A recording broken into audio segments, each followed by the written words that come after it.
Os dois deram pau? Não Oh, foi meu só Deus. um, foi de gastrite, não, só de gastrite e Tá, de síndrome dispépticas, para ordenar os objetivos. tá, tranquilo. Deixa eu coisar aqui.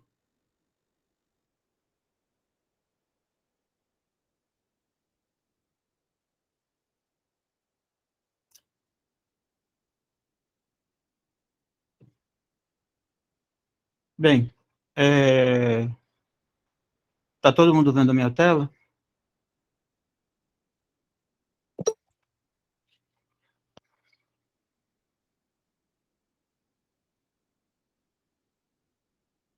Sim, apareceu.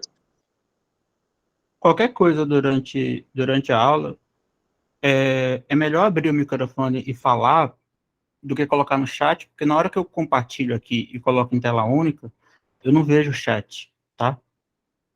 Então, tipo, se eu tiver alguma pergunta para fazer, e eu vou tentar fazer algumas, certo? E tirar alguma dúvida, vocês me falam pelo microfone mesmo, tá?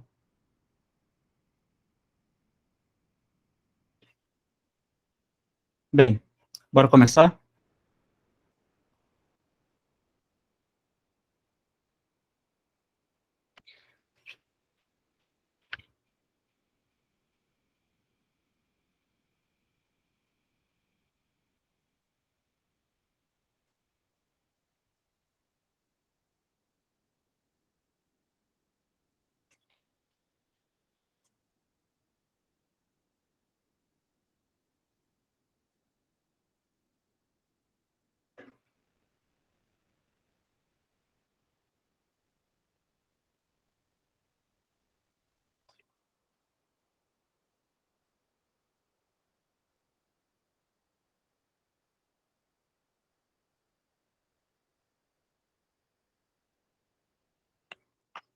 Hum.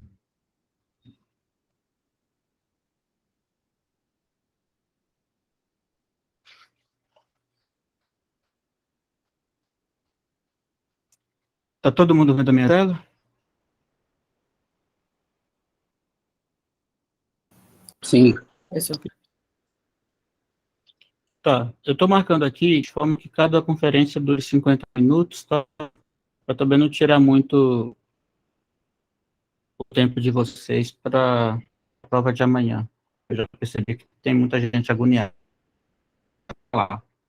Sobre dispepsias, eu não sei se cheguei a comentar, mas estava lendo esse artigo referente à medicina da saúde, medicina preventiva, e tem um trecho que eu gostaria de repetir falando sobre dispepsia funcional, que acho que pegou um pouco, pelo menos na nossa tutoria, na tutoria 8, certo? Dispepsia funcional, também conhecida como dispepsia não ulcerosa ou síndrome dispéptica. Então, aí a gente está agrupando o que a gente chama de síndrome do desconforto pós-prandial, certo? Entre outros, e acho que isso foi o que acabou pegando. Era um tema de refluxo, se não me falha a memória, né? O primeiro problema. Deixa eu ver. Problema 2. Foi o 2 ou foi o 1? Um? Um foi de refluxo.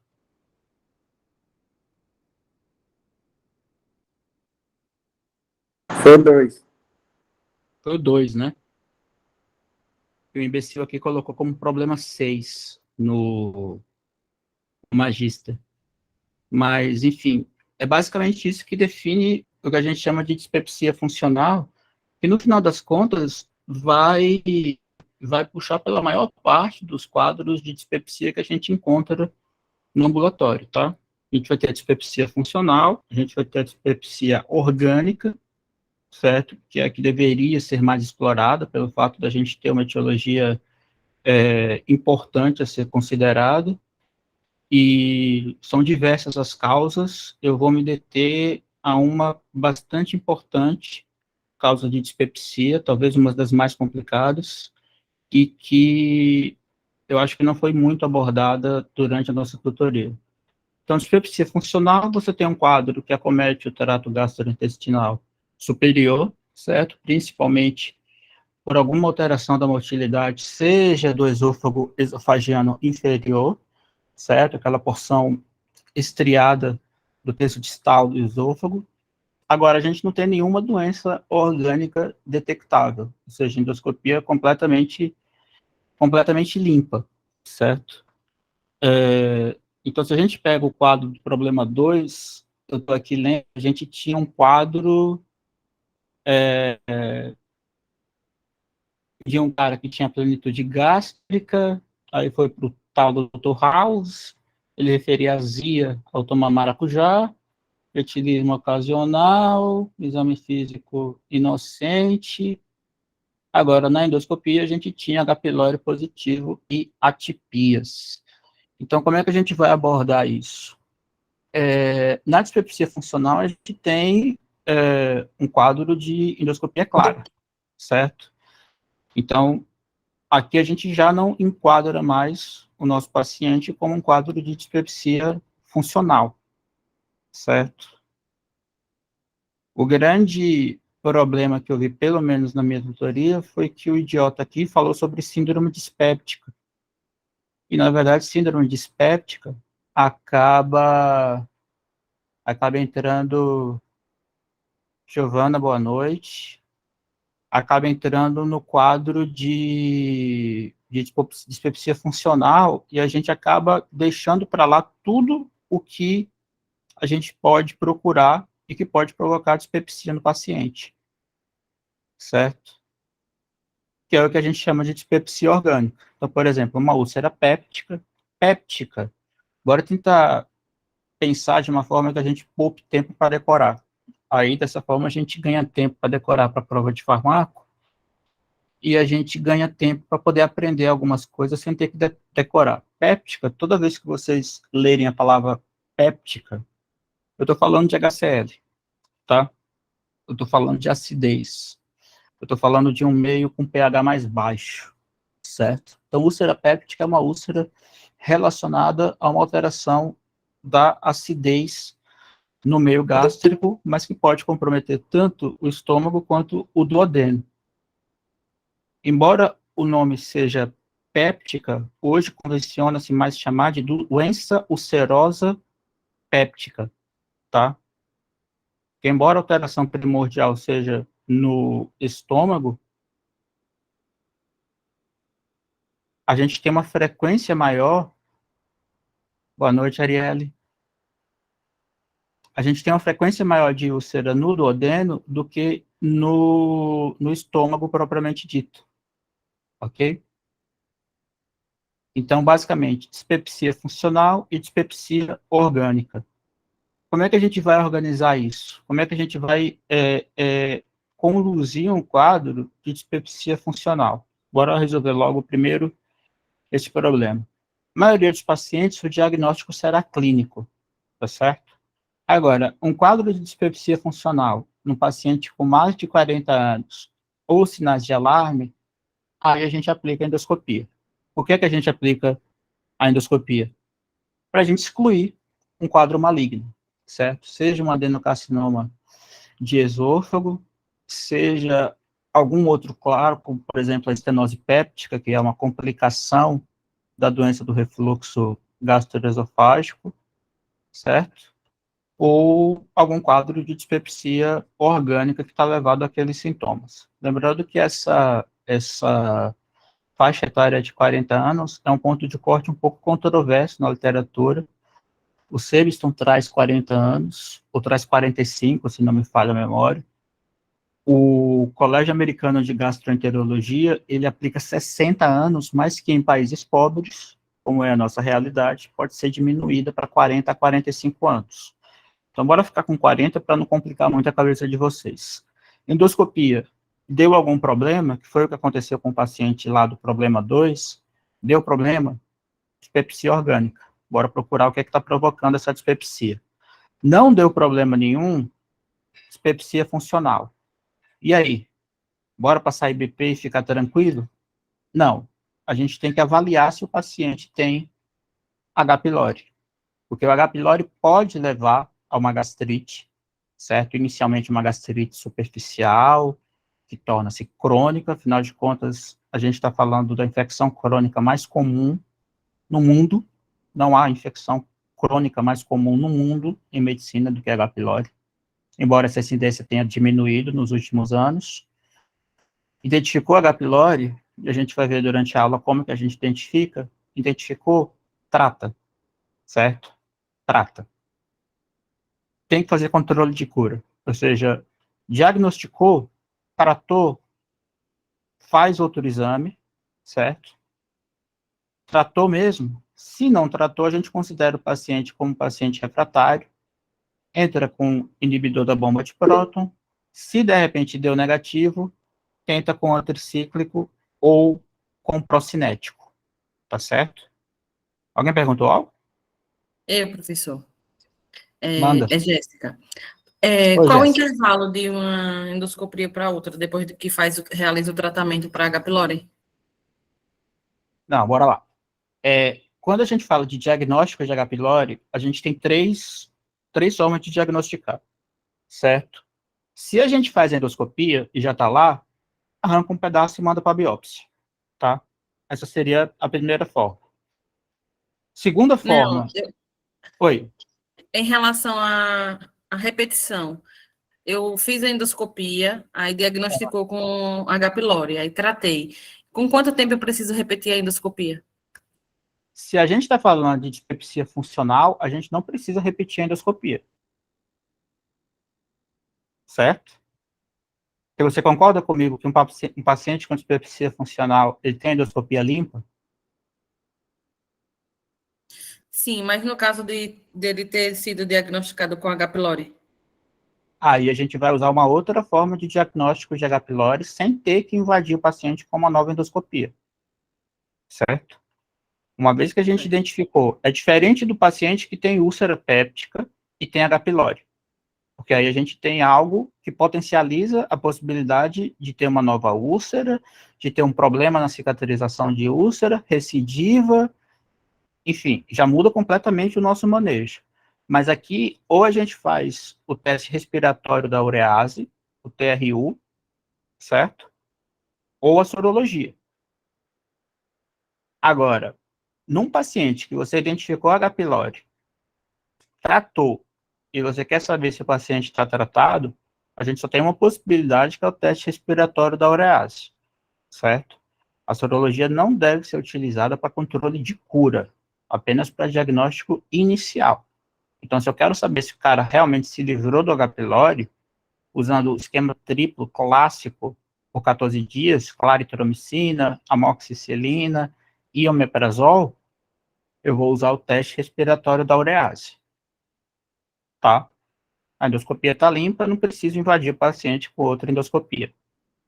Beleza? Beleza, obrigada. Agora, se você diagnosticou em um paciente com dispepsia orgânica, você vai tratar por 14 dias, vai aguardar mais 14 dias para avaliar a melhora dos sintomas. Se não houver melhora dos sintomas, agora no paciente com dispepsia orgânica, refratário ao tratamento com H. pylori, você dá esses 14 dias e com um mês repete a endoscopia. Tá? Ficou mais claro agora? Ficou, obrigada. Beleza. Então, isso acaba tendo uma importância grande, porque, assim, de acordo com os critérios de Roma 4, assim, dispepsia funcional, a gente diagnostica pelos critérios de Roma 4. Então, tem que ter pelo menos um dos quatro. Quais são os quatro? Dor ou queimação, certo? E a queimação epigástrica, tá? Queimação epigástrica. Saciamento precoce, plenitude pós-prandial. O problema 2, cara, tinha uma plenitude gástrica e tinha azia, que a gente interpreta como uma epigastralgia, certo? Ou seja, queimação em região epigástrica. Reparem que eu não falei a palavra pirose. Pirose e regurgitação a gente reserva hoje em dia para a doença do refluxo gastroesofágico, tá? Foi Lucas, durante a nossa tutoria, que ressaltou de uma forma importante. Pirose é queimação retroesternal, tá? Azia é queimação epigástrica. Então, uma eu estou falando de refluxo e outra eu estou falando de dispepsia funcional. A importância desse critério de Roma 4 é que, como ele fez essa separação, a incidência, por exemplo, de dispepsia funcional caiu de 44% para 13%. Por quê? Porque eu excluí doença do refluxo gastroesofágico, certo? Eu separei de uma forma que a gente não tem mais como confundir refluxo com dispepsia funcional. Refluxo entra como causa de dispepsia orgânica, certo? Porque, no caso, a gente vai ter refluxo, a gente vai ter esofagite erosiva, a gente vai ter todas aquelas alterações que a gente viu na última aula. Então, de acordo com o quarto consenso brasileiro de H. pylori, sim, existe um consenso só sobre o maldito H. pylori. A gente pode ter uma dispepsia orgânica, certo? Ou seja, pacientes com dispepsia que tem alteração na endoscopia e que está relacionada aos sintomas do cara. Funcional, que é 40% a 60% de todas as dispepsias, é um cara que tem endoscopia normal e H. pylori negativa. Então, a gente vai identificar o H. pylori, certo? Se o cara tem H. pylori, o problema da dispepsia é o H. pylori.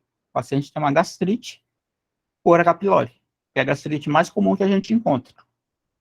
Achou H. pylori? Tratou. Claritromicina, amoxicilina e omeprazol. 14 dias e depois fez controle de cura. Quem quer falar? Professor, sou eu. Tá escutando? Tô escutando, pode falar. Pronto. Quando eu estava vendo esse assunto para tutoria, eu vi que em pacientes que tinha H. pylori, só que feito o tratamento da H. pylori, mesmo assim não melhoraram os sintomas. No caso, a paciente tinha dispepsia funcional, que mesmo com o tratamento da doença prévia, não melhorou o quadro da dispepsia funcional. Então, tipo, se eu diagnostico com H. pylori, eu elimino totalmente dispepsia funcional, tem que ser orgânica, porque tipo, eu vi que... explique. Elimina a dispepsia funcional, e aí o que é que acontece? Há uma confusão nos livros. A gente tem que lembrar o seguinte, os critérios de Roma 4 são de 2017. Só que a gente ainda lê livros cuja última edição ela não tem os critérios de Roma 4 atualizados, certo? Então, esses livros eles ainda trazem gastrite no âmbito da dispepsia funcional, certo? A principal causa de gastrite que a gente tem, ela é provocada pelo H. pylori. Uma gastrite crônica superficial provocada por H. pylori. Isso aqui entra como causa orgânica. Não entraria como causa de dispepsia funcional. Antigamente, com os critérios de Roma 3, as gastrites, bem como o refluxo, caía dentro do âmbito da dispepsia funcional. Certo? Sim, entendi. Tá. Obrigada. Tranquilo? Então, se você faz uma endoscopia ali, faz uma biópsia, manda para a cultura e o cara vem com H. pylori, a gente não tem um quadro de dispepsia funcional. A gente tem um quadro de gastrite por H. pylori que será tratada e depois será diagnosticada novamente pelo controle de cura. Mas a gente já não tem mais um quadro de dispepsia funcional. Ok, Certo? obrigada. Tá bem.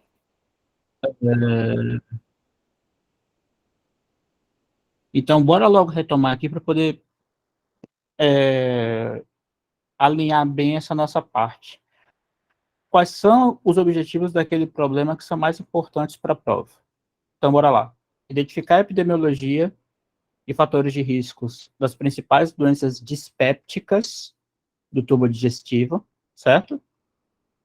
Ou seja, doenças dispépticas, incluindo funcional e orgânica, tá? Posso passar para o próximo?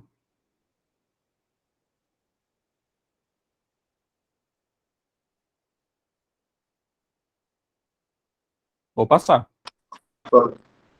Compreender o quadro clínico e fisiopatologia da gastrite.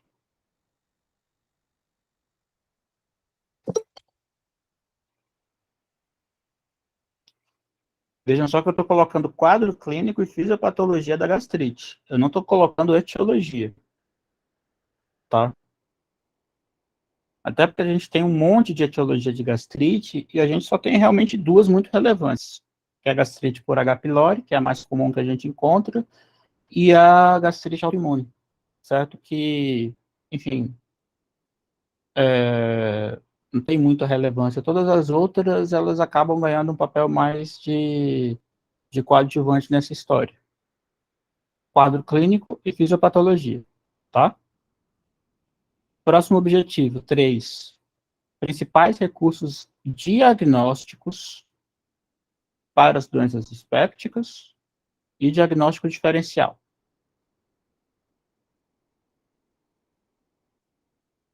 Tá? 4. Discutir o tratamento e as ações farmacológicas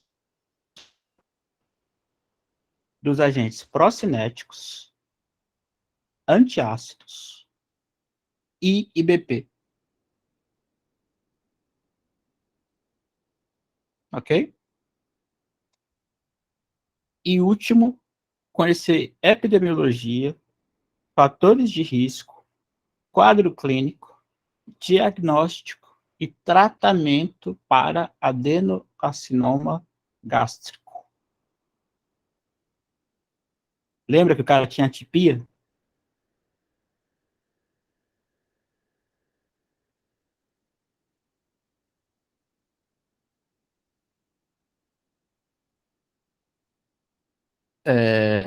No caso de atipia, a gente tem que investigar melhor o quadro.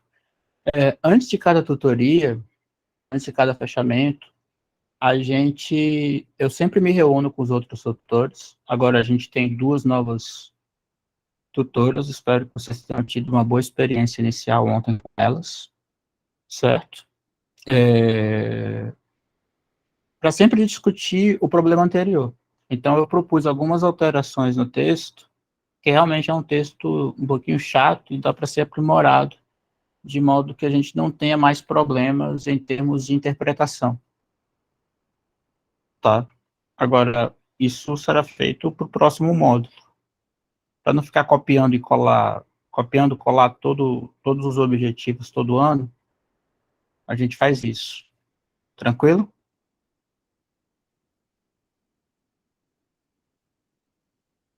Posso seguir? Pode sim, professor. Isadora, fechou? Fechou, professor. Tira da minha conta, então. Então, o que é que acontece? A gente tem a orgânica, ou seja, a gente tem alguma causa relacionada, a gente tem a funcional, e a gente tem aquela relacionada com a H. pylori. Percebam que é uma outra entidade, certo? Com endoscopia normal e pesquisa para H. pylori positiva. Ou seja, esse paciente será tratado para H. pylori e a gente não está lidando mais com quadro de dispepsia funcional. Então, tanto os critérios de Roma 4 quanto o quarto consenso de H. pylori distinguem a dispepsia relacionada a H. pylori da dispepsia funcional. Ok? O diagnóstico só pode ser comprovado após a erradicação, que seria o chamado controle de cura. Se o paciente apresentar melhora, o diagnóstico de dispepsia associado ao H. pylori é confirmado. E se após a erradicação o paciente tiver sintomatologia, a dispepsia deve ser considerada como funcional, ou seja, ela já não é mais atribuída ao H. pylori, certo?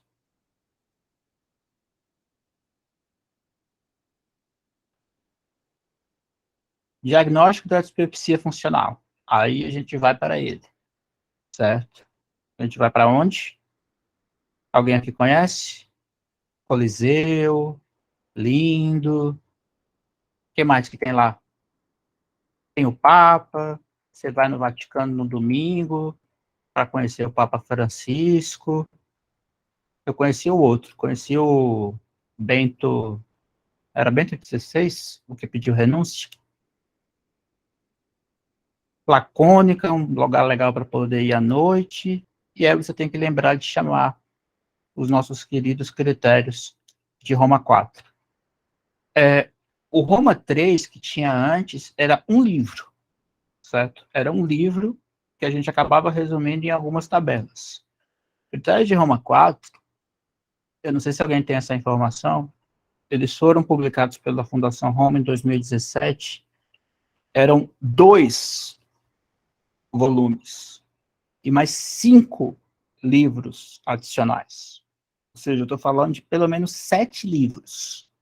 Não é 1 ou 2 tabelas, são 7 livros para poder a gente chegar a diagnóstico de dispepsia funcional, tem mais, síndrome do intestino irritável, certo? Também obedece aos quadros de Roma 4. Constipação funcional também obedece a critérios elaborados pelo Roma 4. Ou seja, é muita coisa. No quadro de dispepsia funcional, a gente tem que ter pelo menos um dos 4. Quais são um dos 4? Dor, tá? Ou queimação epigástrica, certo? Saciedade precoce, o meio tá com a barriga cheia, para de comer, e a plenitude pós-prandial, certo? Um dos 4, um ou mais dos 4, nos últimos 3 meses, com início nos últimos 6 meses. É assim que a gente faz diagnóstico hoje da nossa querida dispepsia funcional. Tá? E a dispepsia orgânica?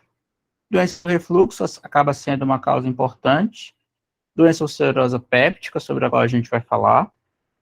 As gastrites, e aí quadros mais raros. Duodenites, câncer, principalmente o câncer gástrico, doença biliar, gastroparesia e uso de algumas drogas, certo? Então, a aula de hoje ela vai focar um pouco mais em doença ulcerosa péptica, porque é o que a gente menos discutiu durante as aulas. Então, bora lembrar de como que é a anatomia do estômago. Você tem o esôfago esofagiano, o esôfago esofagiano inferior, que faz contato com o corpo. Deixa eu voltar aqui.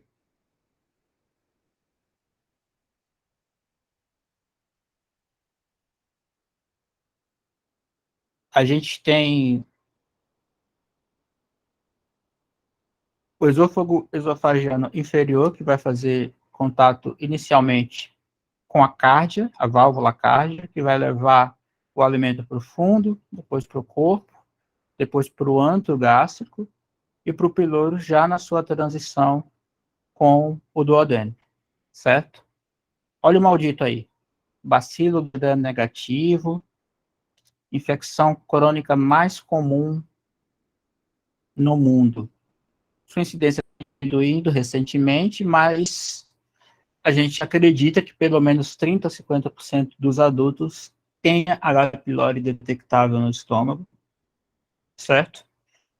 E normalmente é uma infecção adquirida durante a infância que permanece durante a maior parte do tempo na maioria dos pacientes. Como é que age o H. pylori? Bora pensar no seguinte: a gente tem fundo, a gente tem corpo e a gente tem antro. Primeiro lugar do estômago para onde o H. pylori vai é esse último aqui, para o antro, certo? A gente vai ver mais na frente, mas a gente tem 3 causas que produzem maior secreção ácida dentro do estômago. 3 vias. A via da acetilcolina, certo? A gente tem que lembrar que o estômago ele é inervado pelo nervo vago, e o nervo vago, através das suas terminações nervosas parasimpáticas, leva à produção de acetilcolina, que aumenta a acidez gástrica.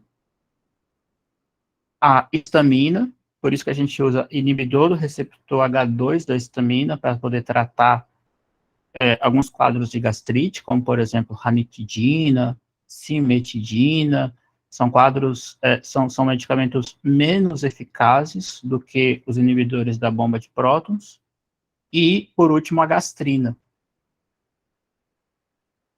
Essas 3, elas são produzidas dentro do estômago de modo geral, mas a gastrina ela é produzida principalmente no antro, certo?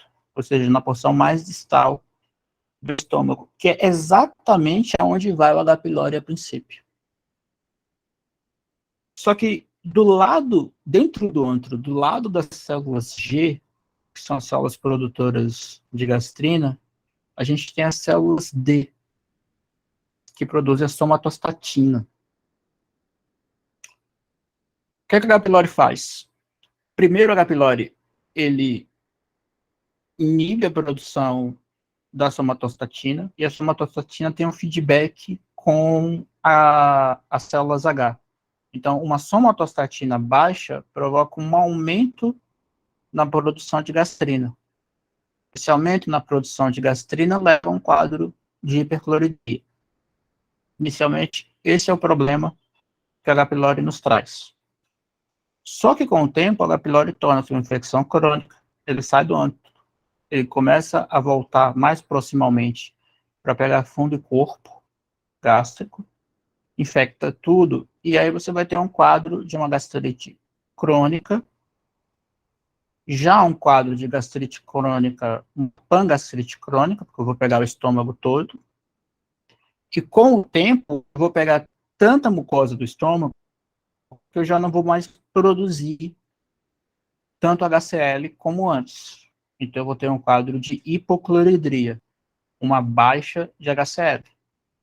Só que o que é que acontece? A barreira protetora, o muco protetor, que Isadora falou no início, o muco protetor do estômago, ele vai estar comprometido porque eu lasquei a minha mucosa gástrica toda. Quando eu tenho uma alteração da barreira, e essa alteração da barreira, ela não depende apenas do H. pylori, ela depende da COX-2, certo? Ela depende da produção básica natural do estômago. Então, se eu tenho uma barreira comprometida, qualquer alteração no nível de pH desse estômago, por mais que você tenha um quadro de normocloridria, ou até mesmo hipocloridria, qualquer HCl produzido, ele já vai comprometer essa barreira. É por isso que o paciente com H. pylori, ele pode ter uma hipocloridria e desenvolver uma úlcera. Não porque o âmbito está mais ácido, mas porque a barreira está mais comprometida, certo? E essa barreira comprometida, ela acaba sendo mais suscetível a dano, mesmo em níveis de hipocloridria. Então, por isso que a gente tem 10% com úlcera, aproximadamente 3% com linfoma MALT, com adenocarcinoma e 0,01% de linfoma MALT. Alguém perguntou? Professor, eu só quero saber que o senhor explique novamente a partir da somatostatina, por favor. Como é que, quem é que regula, como é? Tá, bora lá. A somatostatina, normalmente ela é produzida principalmente no antro, e ela está do lado, ela é produzida por uma célula chamada célula D, de dado, que está do lado da G de gastrina, isso no antro, tá? Uma realiza feedback sobre a outra, a célula D e a célula G. A D produz somatostatina e a G produz gastrina. Então, no ambiente normal, a produção alta de somatostatina que acontece, ela diminui a produção de gastrina, de uma forma que a gente tenha um pH mais, não mais alcalino, mas ela ela evita que o pH gástrico fique tão ácido, certo? Que ela diminui a produção da gastrina. Só que o que é que acontece quando o maldito H. pylori entra na história? Ele entra primeiro no antro e destrói logo quem?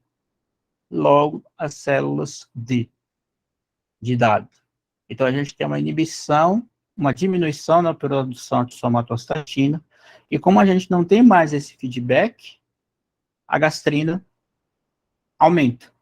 Por isso que inicialmente a gente tem uma hipercloridria, por destruição das células D em decorrência da infecção por H. pylori. Certo? Certo, prof. Obrigada. Valeu.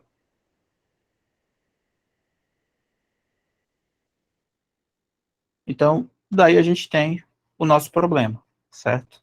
Tá aqui, a caixa ácida, o que acontece? Gastrina, acetilcolina e histamina, certo?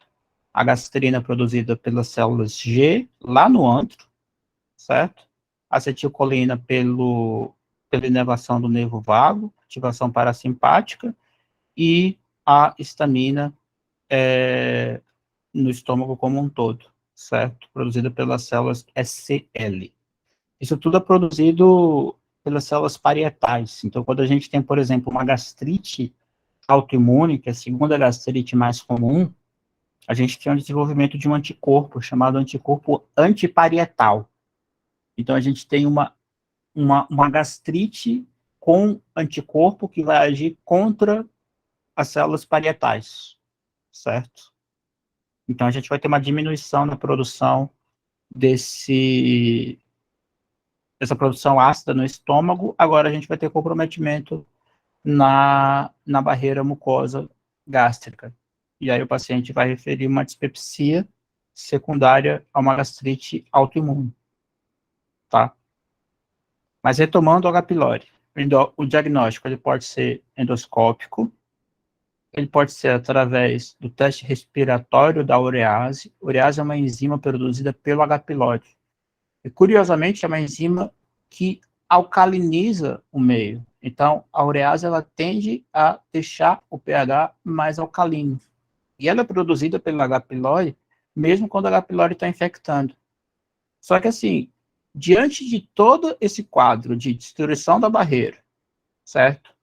Uma pangastrite, ou seja, uma gastrite antral, que depois torna-se pangastrite, porque pega corpo e fundo, essa urease produzida pelo H. pylori, ela não é suficiente para poder alcalinizar o meio. Agora, ela é suficiente para servir como diagnóstico, tá? E a sorologia? Lembrando que essas três formas podem ser utilizadas para diagnóstico do H. pylori, agora, para controle de cura e retratamento em pacientes refratários, a sorologia não deve ser mais utilizada, tá? Porque o paciente ele vai ficar IgM e vai ser um falso negativo, um falso positivo, na verdade, e não vai ser indicativo para retratamento. Tem dispepsia? Tem. Acima de 40 anos ou paciente com algum sinal de alarme, endoscopia. Abaixo de 40 anos, sem sinais de alarme, diagnóstico clínico, certo? Da forma como a gente dividiu. Dispepsia orgânica, vai identificar a causa, faz o controle de cura para tratar o paciente com H. pylori, e aí a gente vai identificar qual a etiologia daquele quadro, certo?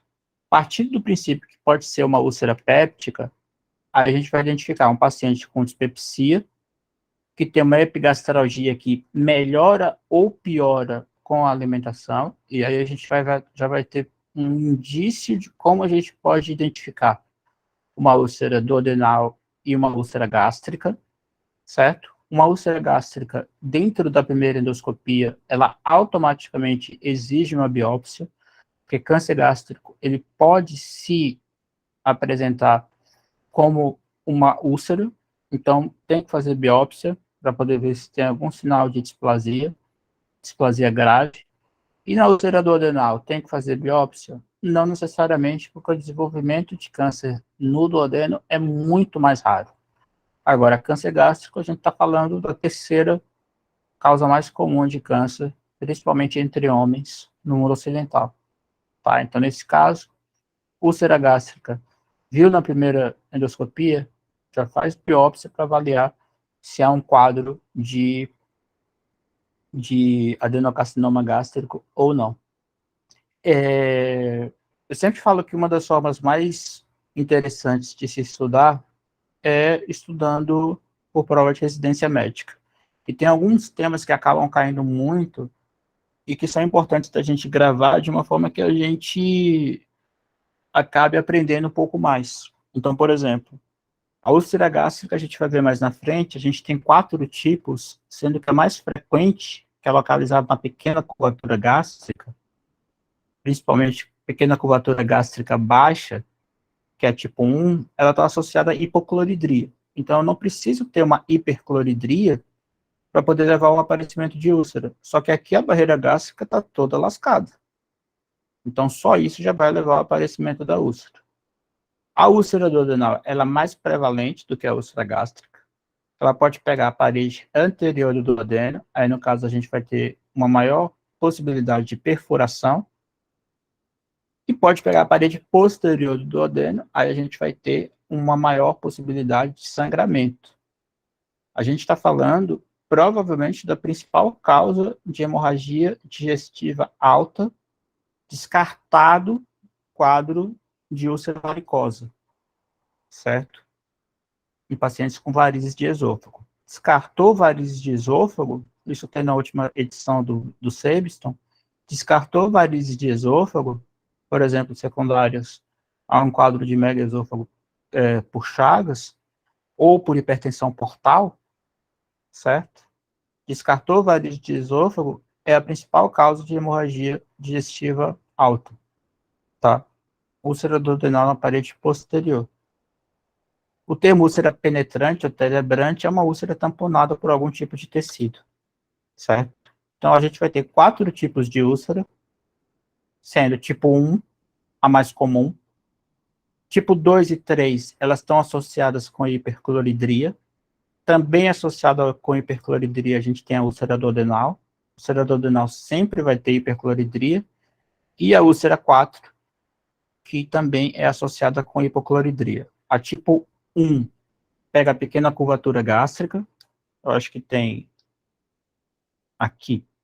A 1 e a 4 pegam a pequena curvatura gástrica, a 1 mais embaixo, a 4 mais alta, a 2 pega o corpo, que a gente já tem uma hipercloridria, e a 3 vai pegar na região pré-pilórica, certo?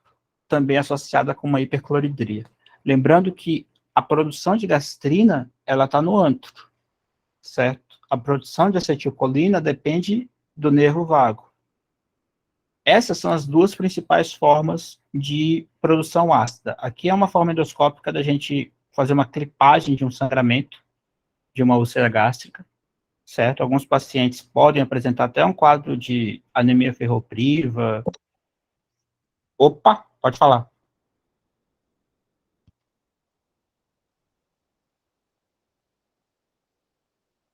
Ah, não. Quem é? Alguém chamou? Não. Tá.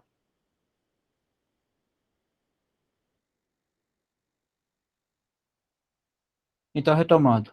1 e 4, hipocloridria. 2 e 3, hipercloridria. Certo?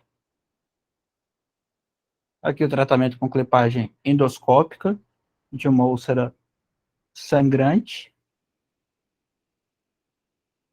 E o tratamento, a princípio, com inibidor da bomba de próton, certo? Pode ser omeprazol, 20 mg dia, pantoprazol, 40 mg dia.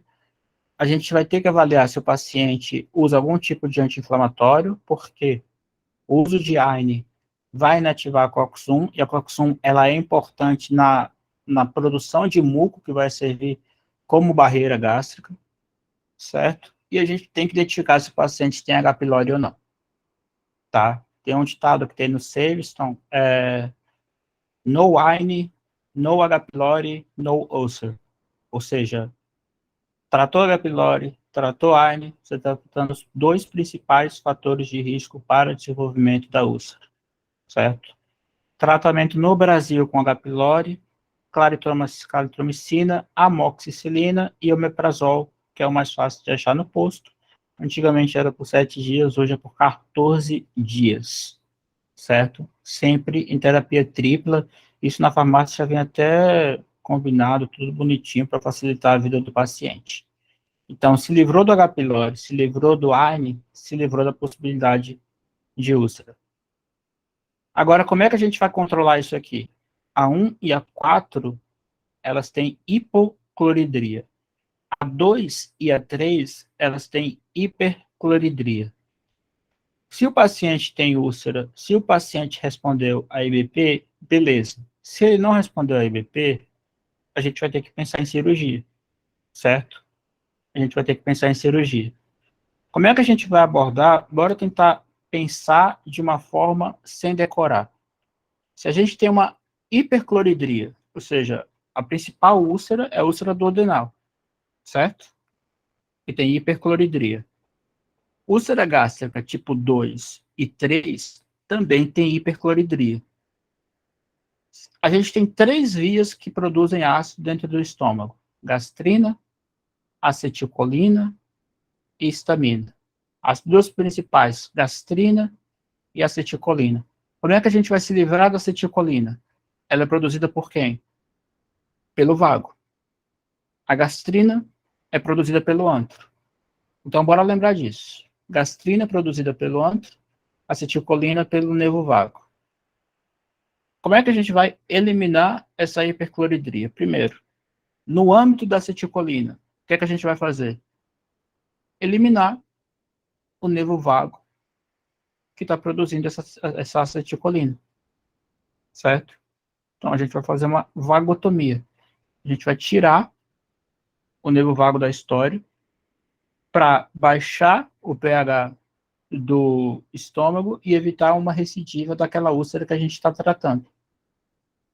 Essa vagotomia, ela pode ser uma vagotomia troncular, ou seja, a gente vai lá em cima, no tronco do nervo vago, chegando no estômago, ou superseletiva, que seria só alguns ramos proximais do estômago. Por que que existe essa divisão? Tem um ramo do vago que ele vai inervar lá o piloro, lá embaixo. O piloro ele serve como um esfíncter também, na hora da transição do alimento do estômago para o duodeno. Se eu faço uma vagotomia total, eu vou perder a função de esfíncter do piloro. Então, eu vou ter que fazer alguma coisa com aquele piloro para poder recuperar anatomicamente e funcionalmente a função de esfíncter dele, certo? Ou eu posso fazer uma vagotomia só pegando o ramo proximal, que seria essa superseletiva, também chamada de vagotomia gástrica proximal. Então, eu vou só pegando os ramos mais proximais e eu deixo o piloro inervado pelo vago. Agora, eu tenho que fazer uma vagotomia para diminuir a produção pela acetilcolina. Tranquilo por enquanto?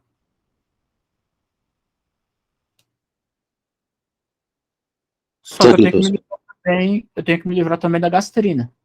Onde que a gastrina é produzida? No antro. Então, o tratamento padrão de um quadro de úlcera duodenal ou de hipercloridria, ou seja, úlcera 3 e 4, é fazer uma vagotomia, seja troncular ou superseletiva, com atrectomia. Dessa forma, eu elimino a acetilcolina e elimino a gastrina da jogada. Certo? Agora, se eu tirar o antro, eu vou arrancar um pedaço do estômago e eu tenho que ligar essa porcaria com o duodeno, lá embaixo. Se eu tiver a possibilidade, bem, arranquei um pedaço do estômago, eu tenho a parte mais proximal do estômago e tenho o duodeno aqui embaixo para poder ligar. Se eu arranco essa parte aqui do estômago, a forma mais tranquila de regularizar a questão do trânsito dentro do estômago é pegando a parte que ficou do estômago e ligando diretamente do duodeno, correto? Eu vou fazer uma anastomose gastroduodenal direta, que é o que a gente chama de reconstrução do trânsito ABROT1, ou AB1. Se eu tiver uma úlcera um pouco mais acima, eu não posso simplesmente trazer o duodeno e amarrar aqui no resto que ficou do estômago, porque quem é que está grudado aqui no duodeno? Qual é o órgão que tem a sua cabeça grudada aqui no duodeno? Pâncreas. Então, o pâncreas, o duodeno, ele também está com movimentação um pouco limitada. Então, se for uma úlcera um pouco mais alta, eu vou ter que pegar uma alça do jejum, trazer para cá para cima, costurar no que sobrou do estômago e depois fazer uma anastomose com o duodeno. Dessa forma, eu faço um shunt gastro-jejunal, que é a cirurgia de Biot 2. Tá? Isso se a úlcera for um pouco mais proximal, ou seja, um pouco mais em cima. Tranquilo? Eu tenho que fazer. Não adianta tirar a acetilcolina da jogada, não adianta tirar a gastrina da jogada, eu tenho que fazer a reconstrução anatômica do trato digestivo. E aí vai ser ou BIROT 1 ou BIROT 2, a depender do local que você tem a úlcera. Certo? Lembrando que úlcera gástrica 2 ou 3. Certo? Antrectomia, BIROT 1 ou BIROT 2. E a hipocloridria? A hipocloridria, na úlcera 1 e na úlcera 4, eu não preciso, vocês concordam comigo que eu já não preciso mais fazer vagotomia? Para que eu vou fazer vagotomia ou antrectomia se eu não tenho hipercloridria? Para que eu vou mexer na acetilcolina? Para que eu vou mexer na gastrina? Não tem necessidade. Só que eu vou ter que arrancar aquela úlcera, certo? A úlcera gástrica do tipo 1, que é a mais comum, ela está lá embaixo na pequena curvatura. Então eu vou fazer, deixa eu tirar isso aqui da cara. A úlcera tipo 1, ela vai estar na pequena curvatura lá embaixo. Então, eu vou arrancar a parte mais distal do estômago, certo? Eu vou arrancar a parte mais distal do estômago. E vou costurar, vou fazer uma anastomose direto do estômago com duodeno. Ou seja, vou fazer uma gastrectomia, que vai ser uma gastrectomia distal, porque a úlcera está lá embaixo. E vou reconstruir o trânsito costurando, fazendo a anastomose gastro-duodenal. Certo? Que no caso é o que acontece na chamada cirurgia de Biot 1. Só que a cirurgia, a úlcera tipo 4, deixa eu voltar aqui. Olha onde é que ela está. Ela está aqui em cima. Ela está bem próximo da cárdia. Para eu arrancar essa porcaria, eu vou ter que arrancar praticamente o estômago todo. Vou fazer uma gastrectomia subtotal. Imagine o seguinte. Se ela está lá em cima, eu não vou conseguir trazer o duodeno para poder costurar aqui na parte mais proximal do estômago, correto? Então eu vou ter que puxar uma alça do jejum para poder trazer para cá, costurar aqui e depois fazer uma comunicação com o duodeno, porque o duodeno vai continuar recebendo suco pancreático, suco biliar, certo? Lá pela ampola de Vater, para poder se unir ao material gástrico e seguir o trânsito normal. Só que aqui a úlcera está muito em cima, não dá para eu trazer uma... Deixa eu ver se fica mais fácil assim.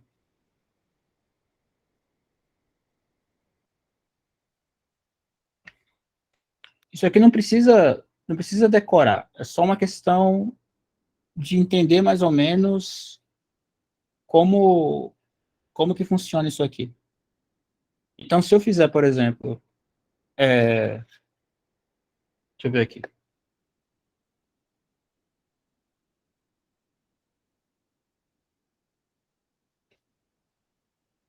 Deixa eu ver se dá para ver meu estômago daí?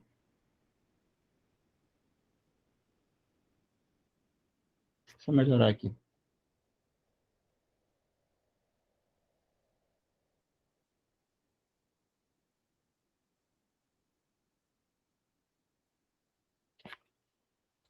Deixa eu ver se ficou mais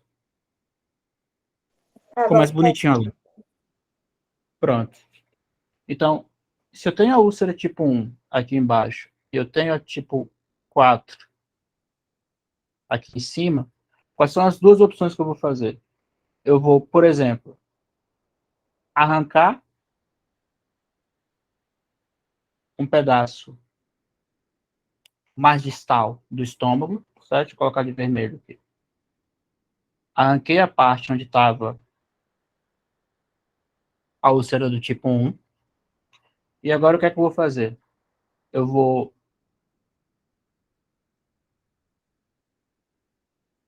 pegar o que sobrou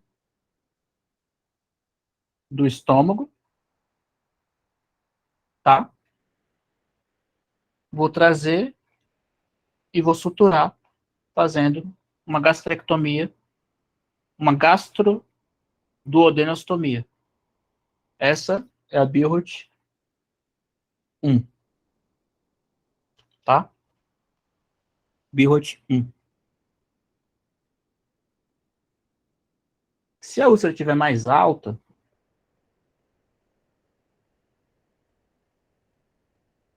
vai sobrar pouca coisa do estômago.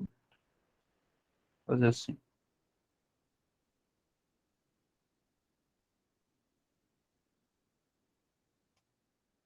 E o duodeno vai estar aqui embaixo. Aí eu tenho que trazer uma alça intestinal, uma alça do jejum, certo? Uma alça do jejum. Eu vou ter que trazer essa alça do jejum aqui para cima, certo? Puxando mesmo, trazendo essa alça aqui para cima. Vou costurar essa alça do jejum aqui. Costurei com o resto do estômago. E na hora que essa alça passar por aqui, eu costuro no duodeno.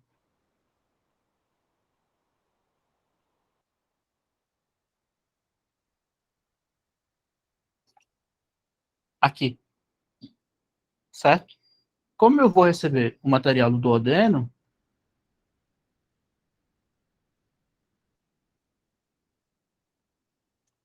essa alça vai descer e eu tenho um trânsito formado. Certo? Essa é a cirurgia de Biorut 2. Tá? Tranquilo? Agora, aqui, amigo, olha o que é que eu vou ter que arrancar de estômago. Eu vou ter que fazer uma gastrectomia subtotal. Nem isso aqui eu vou conseguir fazer mais. Aí o que é que eu vou ter que fazer? Eu vou pegar o que sobrou do estômago. Não sei o que dizer. Calma, Cid.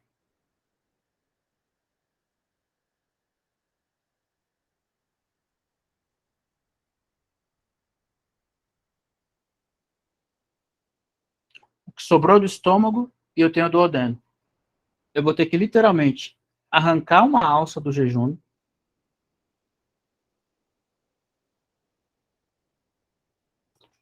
Eu vou suturar essa alça diretamente aqui no que sobrou do estômago, certo?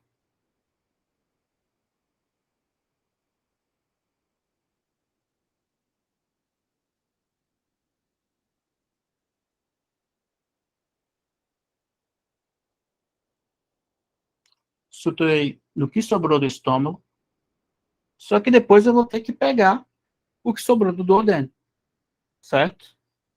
Então eu vou fazer uma outra anastomose agora.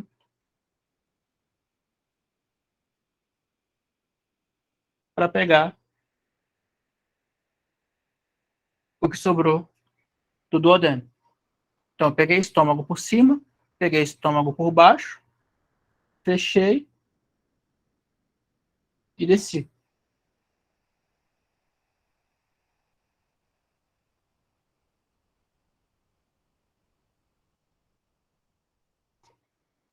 Beleza? Vocês concordam que isso aqui, de certa forma, parece com um Y? É porque fica tudo invertido aí, né? Mas dá para ver que isso parece com um Y?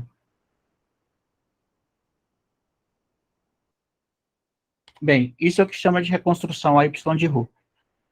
Isso aí cai direto em prova de residência. Isso, se você for estudar no livro, demora para poder compreender. Eu tentei traduzir de uma forma bem tranquila para que vocês não tenham dificuldade no futuro quando relembrarem desses termos, tá? Então, eu faço uma gastrectomia distal com Biorut 1 e depois uma subtotal com Y de Roux, certo? Esse aqui é o esquema que eu faço, a BIHOT 1, eu faço uma gastroduodenostomia, e uma BIHOT 2 eu trago uma alça direto, que é a BIHOT 2, tá? Sobre essa parte de dispepsia, alguma dúvida? 58 minutos. Posso seguir? Uma dúvida só. Pode. Como é que vai funcionar o esvaziamento gástrico? Porque fazendo essa ressecção dessa porção do estômago, a gente vai remover o piloro, né? Isso. Mas aí, no caso, você já se livra de um problema, né? Você se livra de um problema. Você corta o piloro, mas você está ligando o estômago ao duodeno. Por mais que não tenha mais piloro, é importante chegar no duodeno. Certo? Entendi, mas aí esse conteúdo gástrico que vem não vai estar irritando o intestino, não?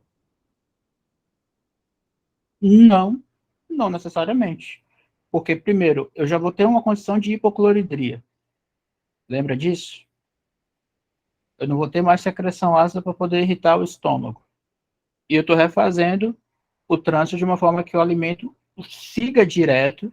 E quando eu tenho menos estômago, eu tenho uma menor condição de irritar aquele estômago e, principalmente, eu tenho uma hipermotilidade do trânsito gástrico.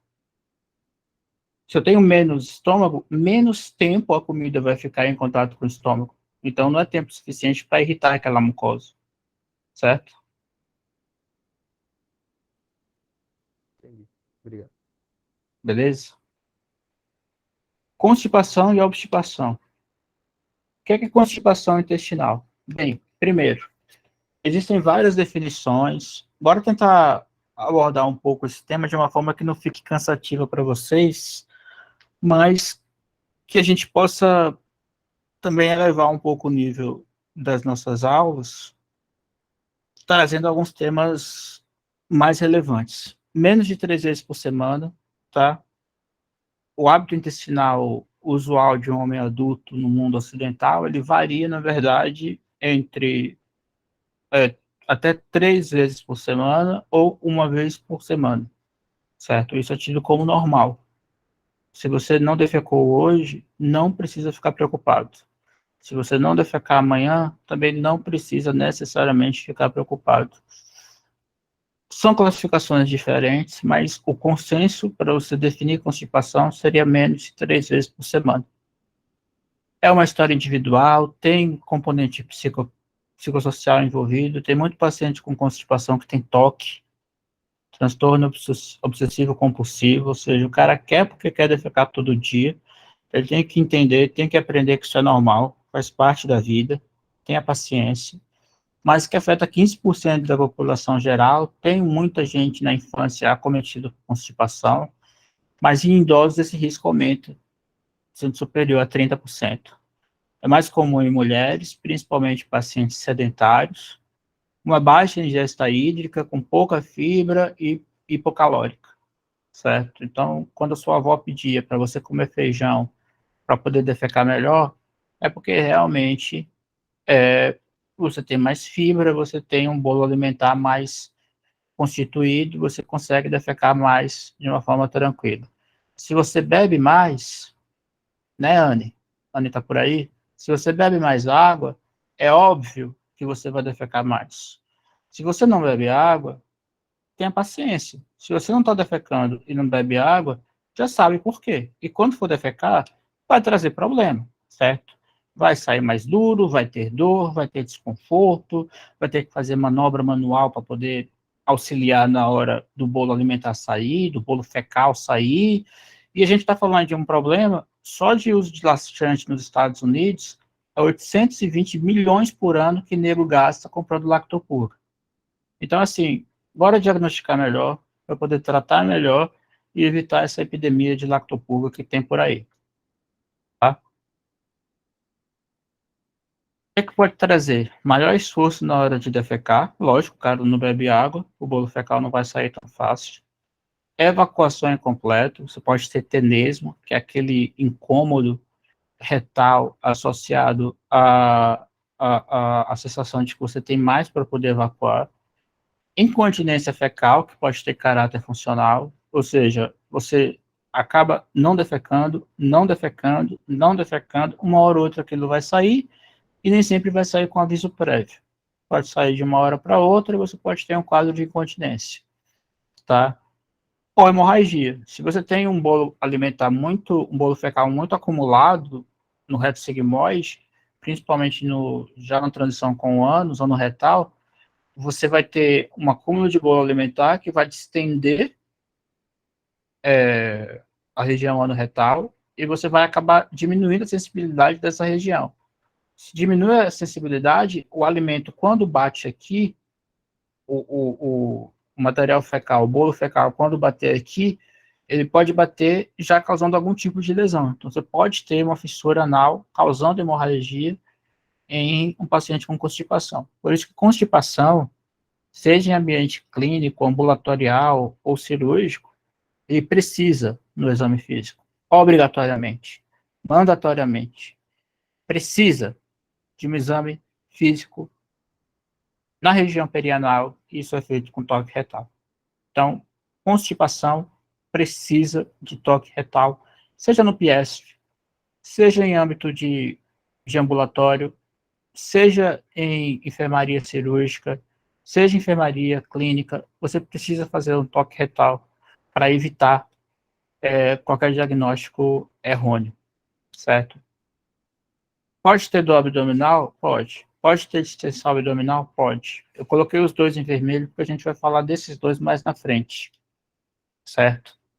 Pode ser provocado por uma disfunção neuromuscular anorretal ou colônica, então você pode ter uma diminuição do trânsito abdominal, você pode ter um quadro de constipação funcional, e você pode ter um quadro de dissinergia, que é como se fosse uma diminuição da peristalse na região mais distal. Isso aqui você tem que fazer uma terapia com biofeedback, é como se fosse uma fisioterapia para você reaprender a defecar, a segurar o bolo fecal, conseguir soltar na hora que pode soltar, e você tem que lembrar, obrigatoriamente, tem que lembrar de síndrome do intestino irritável.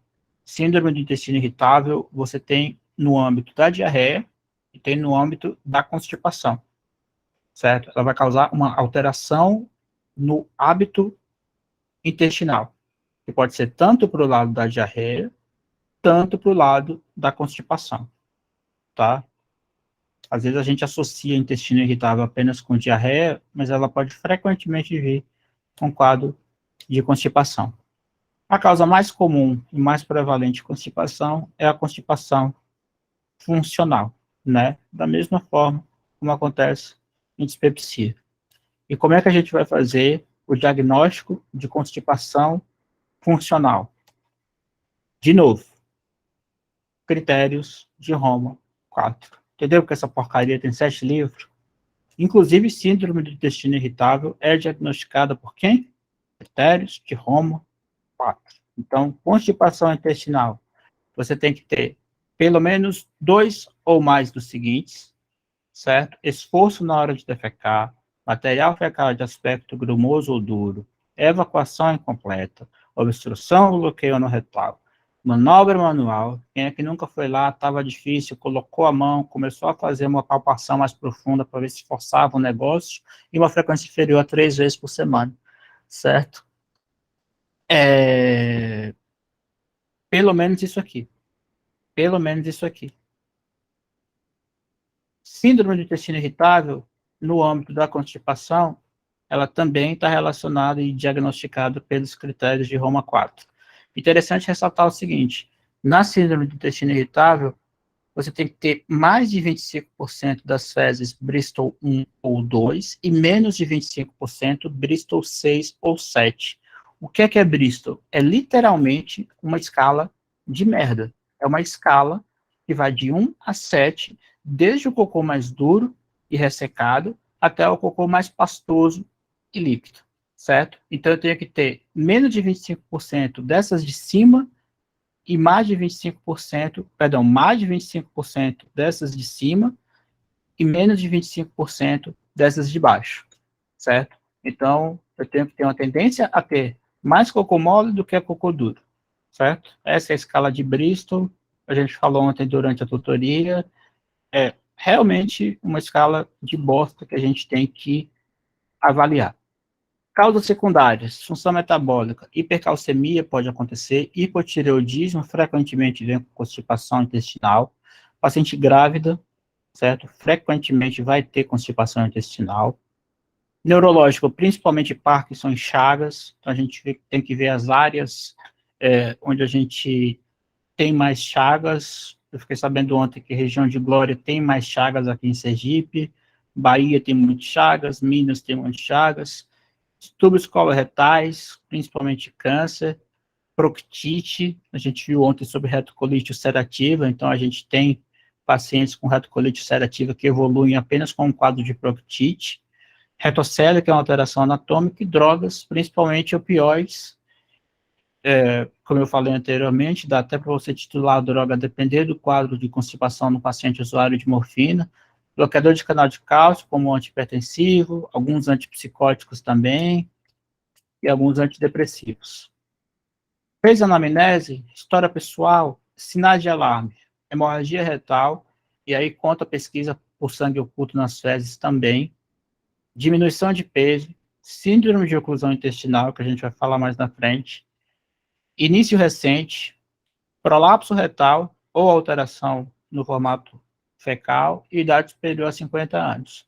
Aí a gente vai pedir um hemograma para ver se o paciente tem hipercalcemia, a gente vai ver eletrólito, ver se ele tem algum quadro de distúrbio hidroeletrolítico, glicemia, pode ser um diabético que tem gastroparesia, avaliar a necessidade de colono e o enema baritado. Vamos não confundir enema com enema baritado. Enema é um medicamento,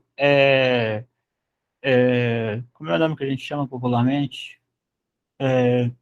Esqueci o nome. A gente coloca o clíster retal para paciente com constipação. O enema baritado é um exame, o paciente toma uma pílula com contraste, e a gente faz uma radiografia por baixo para saber o nível da obstrução intestinal que pode estar provocando aquela constipação, certo? Pode ser um fecaloma. O que é fecaloma? É impactação de material fecal. Aonde? Na parte do reto sigmoide, certo? Pode estar na transição ano-retal? Pode. Inclusive, é por isso que é importante você fazer o toque retal, para você ver se tem massa, se você tem material fecal. Se for um fecaloma, você pode tentar fazer uma extração manual do fecaloma durante o toque retal, que no caso é mandatório em um paciente com constipação, certo? Mandatório. Teste fisiológico você vai fazer apenas em casos de pacientes com complicação, manometria no retal, estudo de trânsito colônico, teste de expulsão do balão, defecografia, que pode ser comum, no qual você vai identificar o local, a etiologia, a dinâmica do trânsito retal, ou por ressonância, onde você também vai avaliar a dinâmica do trato, colonoscopia, que é o mais importante, tá? Esquece os outros, colonoscopia, idade móvel 40 a 45 anos, com constipação, faz uma colono, que pode ser câncer coloretal, ou enema baritado, certo? E tratamento educacional, ou seja, você tem que falar para o paciente que ele tem que beber mais água, você tem que falar para o paciente que ele tem que comer mais fibra, você tem que falar para o paciente que ele tem que comer bem, tá certo? Ressaltar a importância de atividade física e entrar com laxante. A constipação funcional, que é a principal forma de constipação encontrada em ambiente ambulatorial, ela normalmente só vai melhorar com laxante. Só vai melhorar com laxante. A gente tem 3 tipos de laxante. Laxantes de volume, no qual você precisa ter um aumento de ingesta hídrica para poder você estimular a produção de bolo fecal e a sua eliminação. Laxantes chamados de estimulantes, que são aqueles que provocam um aumento da peristalse intestinal. Então, por exemplo, bisacodyl, nome comercial, lactopurga, certo? Ou do Colax.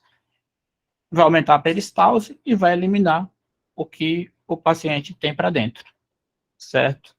E osmóticos, que são, teoricamente, a primeira escolha, certo? No caso, o Macrogol, que é o PEG 4000, que é o que tem no Movinglax, nome comercial. Ele pode ser manipulado em farmácia aqui no Brasil também, chamado PEG 4000. E a gente sempre tenta fazer primeiro o tratamento por via oral do que o tratamento por clista, que é aquele medicamento que a gente coloca por via retal, certo? Primeiro oral, depois retal. Alguns pacientes internados você tem que fazer, por exemplo, óleo mineral para poder provocar uma lavagem gástrica, lavagem intestinal. Se é um paciente que vai fazer colonoscopia, você tem que usar. Normalmente a gente orienta o paciente que vai fazer colonoscopia a usar lactopurga para poder esvaziar, mas assim, é só para esse tipo de finalidade, certo? Dúvidas? 1h14, 50 com 50, 1h40, 1h14.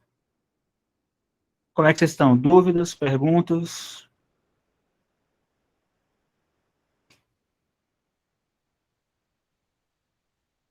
Tá de boa. Tudo tranquilo?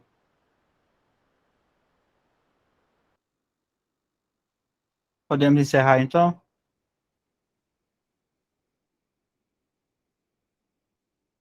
Quem quiser depois, o material está gravado. É só pedir o link.